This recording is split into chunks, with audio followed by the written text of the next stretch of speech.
Les gens les plus intelligents ne sont pas toujours ceux qui parlent le mieux. Alors c'est d'un côté vrai et d'un côté faux.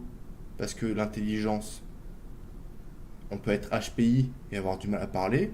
On peut être intelligent mais être autiste, donc avoir du mal à parler. On peut aussi être intelligent et savoir parler. Comme ceux qui vont à l'INSEE, à l'ENA, les écoles de journalisme, qui t'apprennent à parler.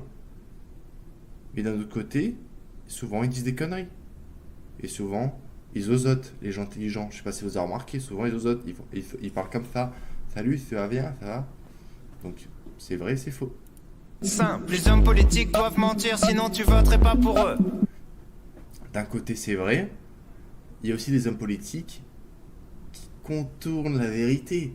Si tu regardes les partis politiques aujourd'hui, la droite et la gauche, t'en as qui disent des conneries. Et t'en as qui disent des conneries. Il a raison sur ce point-là. Basique, si tu dis souvent que t'as pas de problème avec l'alcool, c'est que t'en as un. Oui et non. Moi, je n'ai pas de problème avec l'alcool et je ne bois pas. Hop là, l'exception qui confirme la règle. Tu as trop la haine. Simple, faut pas faire un enfant avec les personnes que tu connais pas bien. Pourquoi? On a le droit. Par exemple, aujourd'hui, il y a des centres de dons de sperme qui existent. Où vous pouvez aller.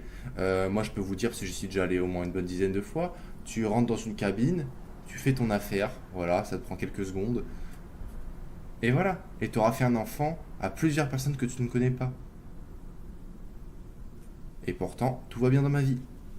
Basique, les mecs du FN ont la même tête que les méchants dans les films. Simple. Alors c'est vrai, Jean-Marie Le Pen notamment avec son cache-œil, il est décédé récemment. Éric Zemmour qui ressemble à un pirate ou un Doberman, c'est vrai. Entre avoir des principes et être un sale con, la ligne est très fine. Très vrai, très très vrai. Souvent les gens disent oh, moi j'ai des principes, mais la ligne est très fine. Il a raison sur ce point-là. Basique, Hugo Boss habillé des nazis, le style a son importance. C'est vrai, mais est-ce qu'on peut leur en vouloir? À l'époque, certes, les nazis étaient nombreux, les nazis s'habillaient en costard, ça fait beaucoup de clients.